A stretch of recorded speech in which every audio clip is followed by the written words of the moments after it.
Hello everyone, my name is Udit Chhabra. तो आज हम एक नई सीरीज स्टार्ट करने जा रहे हैं करंट अफेयर्स की। तो ये वीडियो मेरी तरफ से रेगुलर आया करेगी। रात को 9 बजे ये वीडियो हर रोज़ अपलोड होएगी।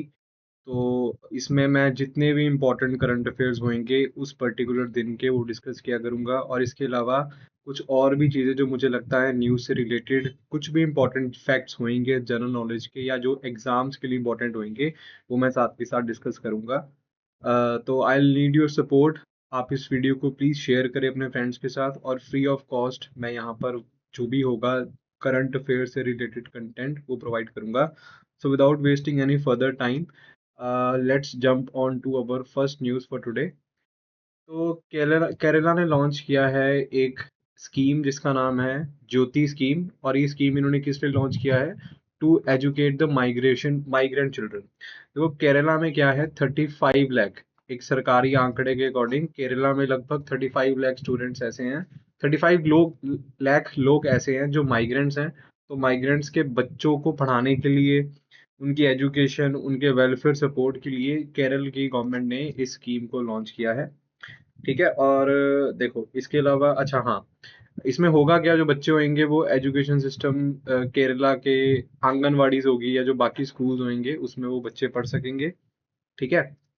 अच्छा, केरला की अगर हम और बात करें तो it is one of the coastal states in India. Total देखो 9 कोस्टल स्टेट्स हैं, उसमें से केरला है। And remember one more thing, coastal states की बात करें तो Gujarat has the largest coastal boundary in India. Coming on to Kerala again, Kerala से रिलेटेड कुछ आपने एक्स्ट्रा चीज़ें याद रखनी है। जैसे केरला में कितने नेशनल पार्क्स हैं? 6 नेशनल पार्क्स हैं। For example Eravikulam, it is one of the national park in Kerala. And Anamudi National Park, and one more thing also. Anamudi is the highest peak of Western Ghats. Anamudi is the highest peak of Western Ghats. इसकी height भी याद रखनी है, exam में पूछ लेते हैं कभी कभी। 2695 मीटर इसकी हाइट है।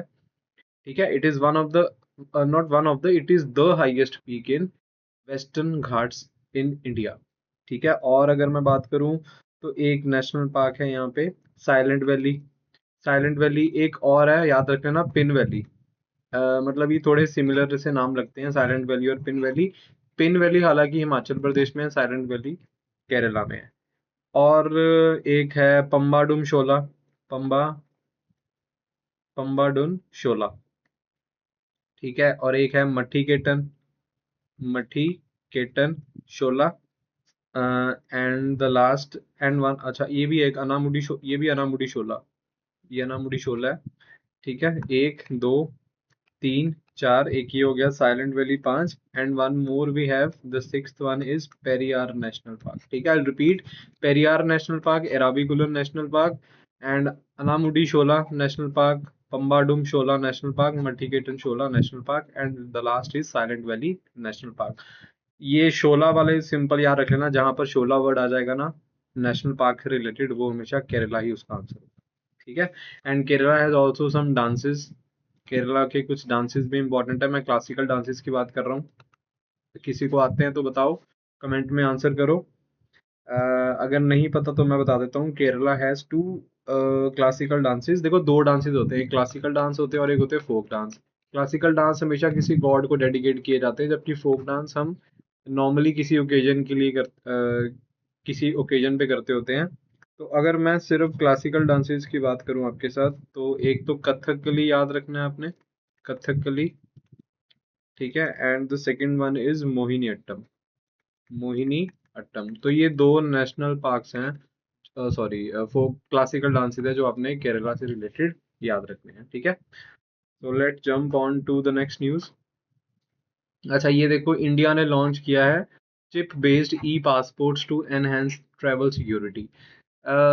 ये कोई ऐसा नहीं कि कोई बहुत लेटेस्ट चीज हम करने जा रहे हैं, हम तो 2025 में ही कर रहे हैं। बट कई सारी दुनिया में कंट्रीज है जिन्होंने बहुत साल पहले ही इस टेक्नोलॉजी को इंट्रोड्यूस कर दिया है। बट खैर, इंडियन गवर्नमेंट की बात करें तो हमने अब ई पासपोर्ट्स को शुरू किया है, और इसका पर्पस यही है कि एक तो डिजिटल इंडिया, है ना, सरकार का शुरू से ही एक मोटो रहा है कि डिजिटल इंडिया को हमने प्रमोट करना है।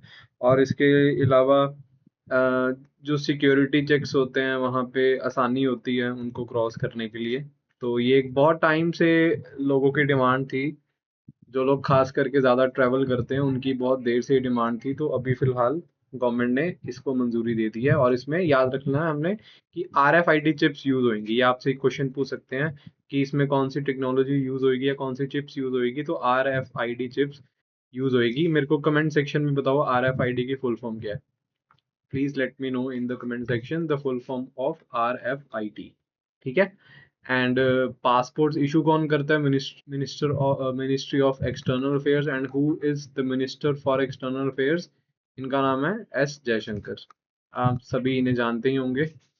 ठीक है। एक और मैं आपसे पूछ रहा हूँ यहाँ पे, जो हमारे अ, इस मिनिस्ट्री में सेक्रेटरी कौन है? सेक्रेटरी बेसिकली मिनिस्टर के बाद, या ये कह लो हमारी जो एक्सटर्नल अफेयर मिनिस्ट्री है उसमें नंबर 2 जो होते हैं ना, वो यही होते हैं, सेक्रेटरी। ठीक है। इनका नाम भी मुझे बताओ। आजकल ये काफ़ी ये भी न्यूज़ में है। अभी आपको पता है जो भी करंट इंडिया और पाकिस्तान का कॉन्फ्लिक्ट चल रहा है, तो उसमें ये प्रेस ब्रीफिंग भी दे रहे होते हैं। उसमें भी हमें ये देखने को मिलते हैं, प्रेस ब्रीफिंग। ठीक है। चलो, इन इन फिगर से आप सारे रूबरू होंगे। रोहित शर्मा ने रिटायरमेंट अनाउंस कर दी है टेस्ट क्रिकेट से। पिछले 4-5 साल से he was doing good, but हालिया फॉर्म इनकी कुछ ज़्यादा अच्छी नहीं थी, तो इन्होंने अभी फिलहाल टेस्ट क्रिकेट को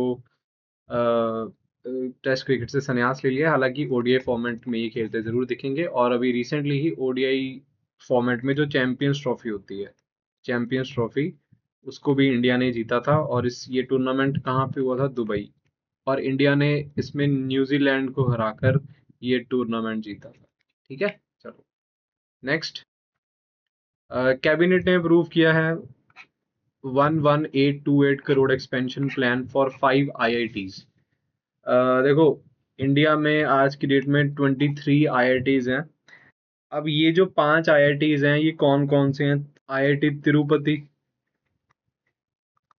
ठीक है। IIT Palakkad, Tirupati is in Andhra Pradesh, Palakkad is in Kerala. IIT Bhilai, ये छत्तीसगढ़ में है। And IIT Jammu, IIT Jammu. And the last is IIT Dharwad. हालांकि 2014 में ये IITs शुरू हो चुके थे, बट धीरे धीरे जैसे कहीं पे किसी साल में एकेडमिक ऑपरेशन शुरू हुए, कभी किसी किसी साल में किसी कॉलेज में एकेडमिक ऑपरेशन शुरू हुए। अब यहाँ पर और ज़्यादा फैकल्टी रिक्रूटमेंट के लिए, है ना, इसके अलावा रिसर्च पार्क बनाने के लिए सरकार इतने करोड़ रुपए एलोकेट सरकार ने कर दिए हैं। इससे डेफिनेटली हमारे जो एजुकेशन सिस्टम है और जो हमारा रिसर्च सेक्टर है उसको बूस्ट मिलेगा। Right. This one is an important news, आप इसको ज़रूर याद रखोगे।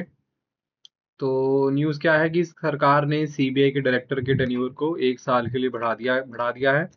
तो अभी CBI डायरेक्टर कौन है? प्रवीण सूद। CBI यानी कि सेंट्रल ब्यूरो ऑफ इन्वेस्टिगेशन, और इनकी जो एक्सटेंशन है उसको किसने अप्रूव किया है? The appointment committee of cabinet. और इसको लीड कौन करते हैं? अपॉइंटमेंट कमेटी ऑफ कैबिनेट को PM लीड करते हैं। देखो, CBI की हम वैसे बात करें तो CBI का इतिहास काफी पुराना है। 1941 में जब वर्ल्ड वॉर 2 थी, तो वर्ल्ड वॉर 2 में ब्रिटिशर्स ने आप कह लो कि जो भी ब्राइबरी वगैरह होती थी उस टाइम पे, है ना, वॉर में जो ब्राइबरी हुई थी या करप्शन वगैरह हुई थी, तो उसकी जांच पड़ताल के लिए CBI का आइडिया एक सबसे पहले सामने आया था। बट फॉर्मली अगर हम देखें, ऑफिशियली देखें, तो CBI कब एस्टैब्लिश हुई थी? 1963 में। CBI was established in the year 1963। CBI कोई कॉन्स्टिट्यूशनल बॉडी नहीं है, ना तो CBI कोई स्टैचुरी बॉडी है।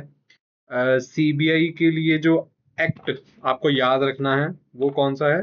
Delhi police, I right it here, Delhi police special establishment act 1946। Delhi police special establishment act 1946। ठीक है। अच्छा, एक बात और, एक क्वेश्चन और पूछ सकते हैं आपसे कि कौन सी कमेटी की रिकमेंडेशन पे CBI को बनाया गया था? तो the name of committee was Santhanam Committee. ये भी काफी न्यूज में रहती है, संथानाम कमेटी। तो इस कमेटी की रिकमेंडेशन के बाद CBI को बनाया गया था। ठीक है। तो इम्पोर्टेंट न्यूज है, आप जरूर याद रखेंगे। कि सीबीआई के डायरेक्टर जो हैं प्रवीण सूद, इनके जो टेन्योर है उसको 1 साल के लिए एक्सटेंड कर दिया गया है। वैसे 2 साल का टेन्योर होता है सीबीआई के जो डायरेक्टर होते हैं, पर इसको 5 साल तक एक्सटेंड किया जा सकता है। पर एक टाइम पे 1 साल का ही टेन्योर एक्सटेंड होगा। जैसे 2 साल के लिए तो होता ही है, फिर 1 साल कर दिया, फिर 1 साल कर दिया और फिर 1 साल कर दिया, ऐसा आप 5 साल तक लेकर जा सकते हो इसको। ठीक है। The next news, FIFA announces host cities for 2007 Women's World Cup in Brazil. FIFA जिसका हेडक्वार्टर आपको मिलेगा कहाँ पे, ज्यूरिक। ज्यूरिक कहाँ पे, स्विट्जरलैंड। यहाँ पर आपको फीफा का हेडक्वार्टर देखने को मिलेगा। तो फीफा ने 2027 का जो वुमेन्स वर्ल्ड कप है वो कहाँ पे ऑर्गेनाइज करवाने का सोचा है, ब्राजील। ब्राजील के ये 7 शहर हैं। खैर you don't need to remember the name of the cities, but 2027 का वुमेन्स वर्ल्ड कप फीफा का जो है वो ब्राजील में होगा। और इसके अलावा जो मेंस वर्ल्ड कप है, मेंस वर्ल्ड कप वो कहाँ पे होने जा रहा है, दैट विल हैपन। कोई बता सकता है कि जो मेंस वर्ल्ड कप है वो होगा तो 2026 में, ठीक है, बट कहाँ पे होना है, इसका वेन्यू आप मेरे को कमेंट सेक्शन में बताओगे, राइट। ठीक है, चलो। Delhi to conduct 5 cloud seeding trials with IIT Kanpur's expertise। तो दिल्ली गवर्नमेंट ने 3.21 करोड़ रुपीस सैंक्शन कर दिए हैं for cloud seeding. Cloud seeding यानी कि इसे हम आर्टिफिशियल रेन बोलते हैं। ठीक है, दिल्ली हम सब जानते हैं it is one of the densely populated union territory और रीजन इन इंडिया और इन द वर्ल्ड। दिल्ली में पोल्यूशन की प्रॉब्लम तो बहुत ज़्यादा है, हमें पता ही है। तो उसी के लिए, उसी को कंट्रोल करने के लिए ये कॉन्सेप्ट लाया जा रहा है। ठीक है, दिल्ली गवर्नमेंट के द्वारा। दिल्ली की सीएम रिसेंटली ही बनी है, थोड़े टाइम पहले इलेक्शन हुए हैं। इनका नाम है रेखा गुप्ता, ये याद रखना है। और इसके अलावा दिल्ली में एक लेफ्टिनेंट गवर्नर भी होते हैं, और दिल्ली के लेफ्टिनेंट गवर्नर का नाम है विनय कुमार सक्सेना। विनय कुमार सक्सेना, ये नाम है दिल्ली के लेफ्टिनेंट गवर्नर का। ठीक है। And remember one more thing, आपसे पूछ सकते हैं कि दिल्ली के सीएम को कौन अपॉइंट करता है। नहीं तो नॉर्मली जैसे क्या होता है, स्टेट्स में सीएम को कौन अपॉइंट करता है, गवर्नर अपॉइंट करता है। तो आपके माइंड में आएगा कि भाई दिल्ली के सीएम को तो लेफ्टिनेंट गवर्नर अपॉइंट करता होगा, बट नहीं, ऐसा नहीं है। दिल्ली के जो सीएम है इसको अपॉइंट करते होते हैं हमारे भारत के राष्ट्रपति, प्रेसिडेंट अपॉइंट करते हैं दिल्ली के सीएम। ठीक है, चलो। इसके बाद इनसे आप सभी इनको जानते होंगे, एक्टर सोनू सूद। कोविड के टाइम पे इन्होंने काफ़ी ज़्यादा ह्यूमैनिटेरियन वर्क किया था, तो उसी के लिए इनको फिलेंथ्रोपिक अवार्ड दिया जा रहा है। ठीक है। और आने वाला एक क्या बोलते हैं, मिस वर्ल्ड का एक प्रोग्राम जो होगा, इवेंट होगा, उसमें सोनू सूद को ये अवार्ड दिया जाएगा for his efforts during the covid pandemic, right. The next news is BRO celebrates its foundation day on 7th of May। BRO यानी कि बॉर्डर रोड ऑर्गेनाइजेशन, इसको डिफेंस मिनिस्ट्री के अंडर ये ऑर्गेनाइजेशन आती है। 7 मई को इसको बने को 64 ईयर्स हो चुके हैं। और इसका मोटो क्या है, श्रमेणा सर्वम साध्यम, that is everything is achievable through hard work. मतलब बीआरओ का काम क्या होता है, जो भी हमारे बॉर्डर रोड्स होती हैं या बॉर्डर एरियाज होते हैं, वहां पर जो भी रोड्स की कंस्ट्रक्शन का काम होता है या टनल्स वगैरह बनती हैं, वो सब कुछ कौन बनाता है, बॉर्डर रोड ऑर्गेनाइजेशन। जब भी अगर आप अपनी लाइफ में फ्यूचर में या मे बी पास्ट में आप गए हो लद्दाख वगैरह में, या अरुणाचल है ना, हिमाचल या उत्तराखंड इस साइड गए हो, तो बॉर्डर एरियाज पे जितनी भी रोड्स की कंस्ट्रक्शन है वो बॉर्डर रोड ऑर्गेनाइजेशन ही करती है, राइट।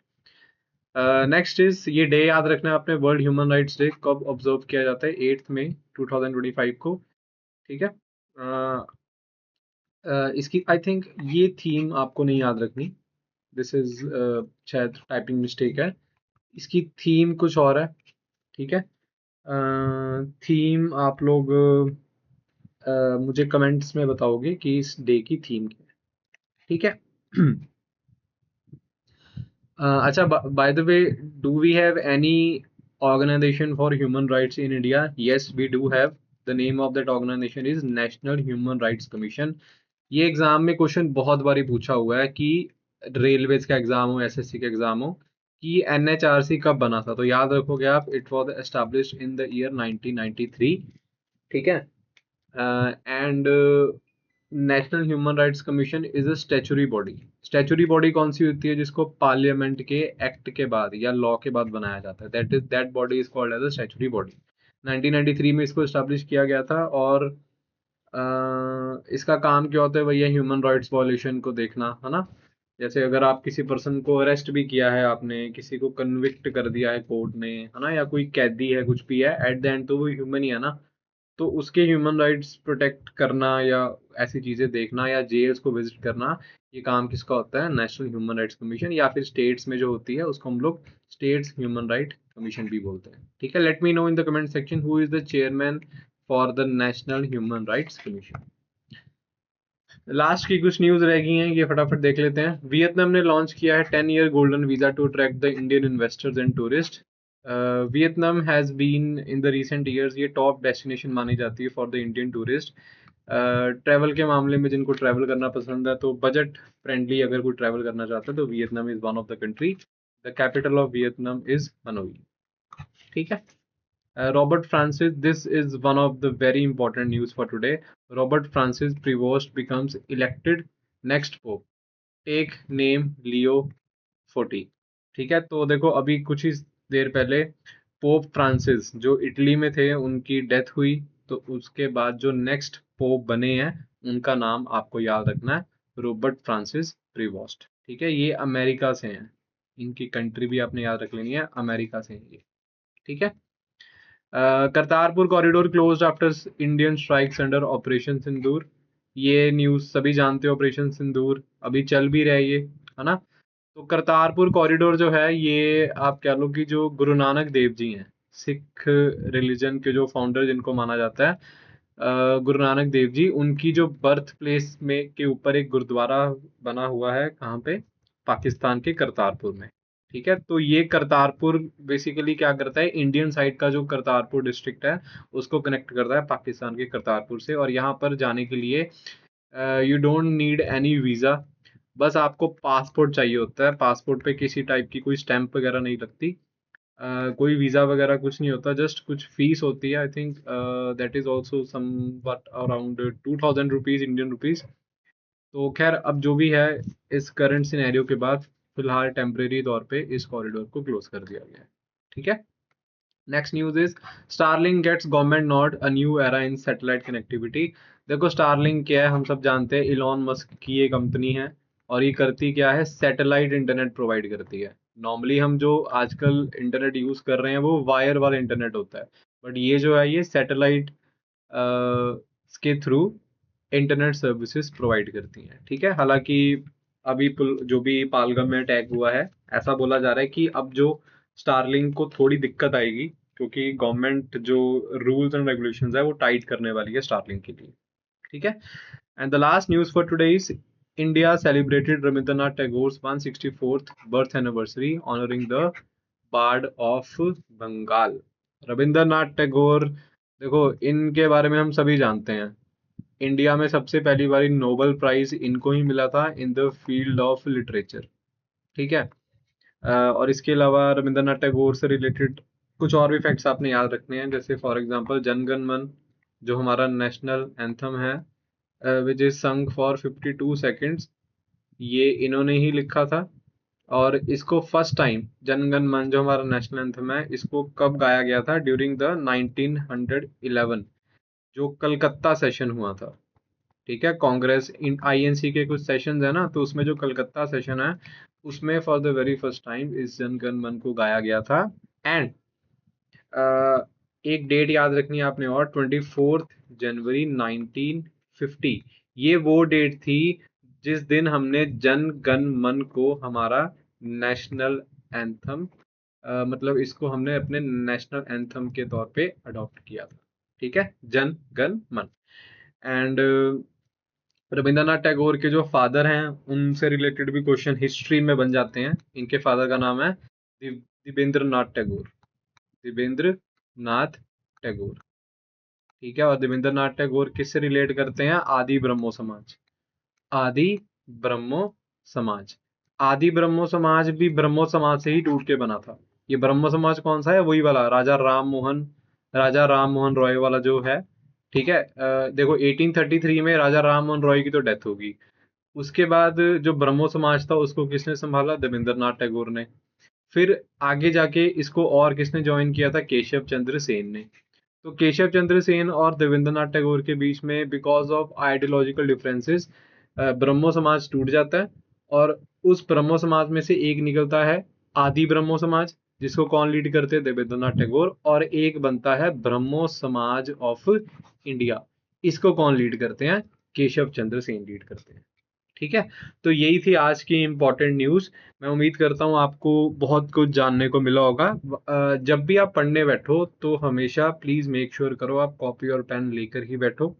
ठीक है। ये सीरीज मेरी तरफ से डेली चलाई जाएगी। एंड आई विश कि आप मुझे इसमें सपोर्ट करो, वीडियो को लाइक करो, शेयर करो, कमेंट करो और अपने फ्रेंड्स के साथ भी इसको ज़्यादा से ज़्यादा शेयर करो। ठीक है। तो thank you so much, bye, and I will see you in the next video.